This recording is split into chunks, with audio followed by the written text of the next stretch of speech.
History Highlights. Memorable moments from the Council Bluffs metro area past. Presented by the Historical Society of Potawatomi County. This playground equipment was so common all across the United States and much of the world that most of us probably just took it for granted, not realizing a lot of it was made right here in Council Bluffs. Former Council Bluffs Mayor George Jackson Harding started a business in 1905 that offered just one product, a pipe pusher.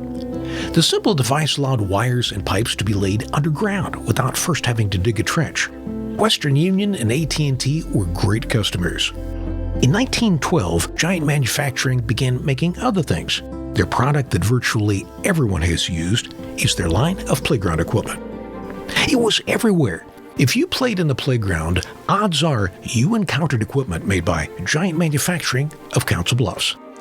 Kind of hard to imagine now, but playgrounds were all but non-existent at the start of the 20th century. Kids just played in the streets. As cities grew, that became dangerous, and the kids were in the way.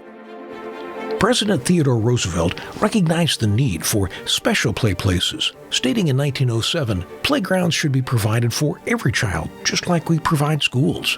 The idea slowly caught on, but playgrounds at first were just that, ground to play on. Council Bluffs Giant Manufacturing was at the forefront of a new revolution, creating play equipment, at that time called a play apparatus, to be installed in those playgrounds. The challenge was more than just making the equipment. They also had to create a market for it by educating the public as to the benefits of a play apparatus in a playground. They promoted that having an apparatus in a playground attracted the kids, drawing them in from the dangerous streets to these new open lots. Promoting that the equipment engaged kids in physical activity, the schools were among the first customers. Cities began to purchase the equipment for parkland as well. In Council Bluffs, Cochran Park was the first to get a play apparatus.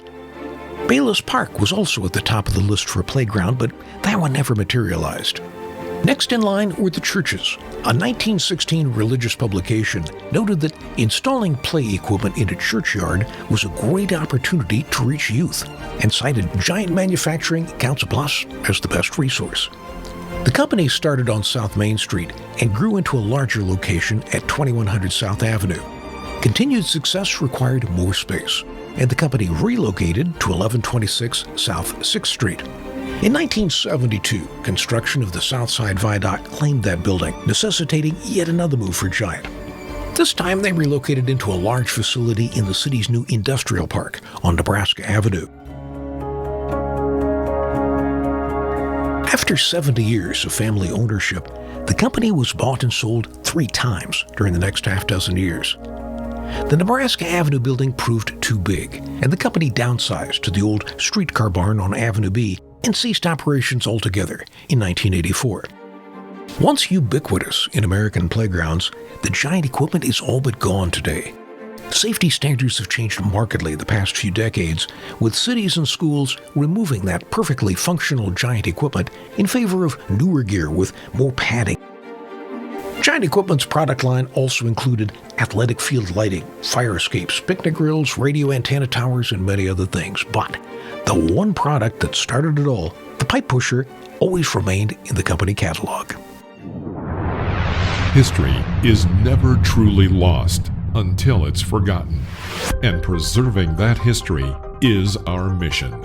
The Historical Society of Potawatomi County in Council Bluffs, Iowa.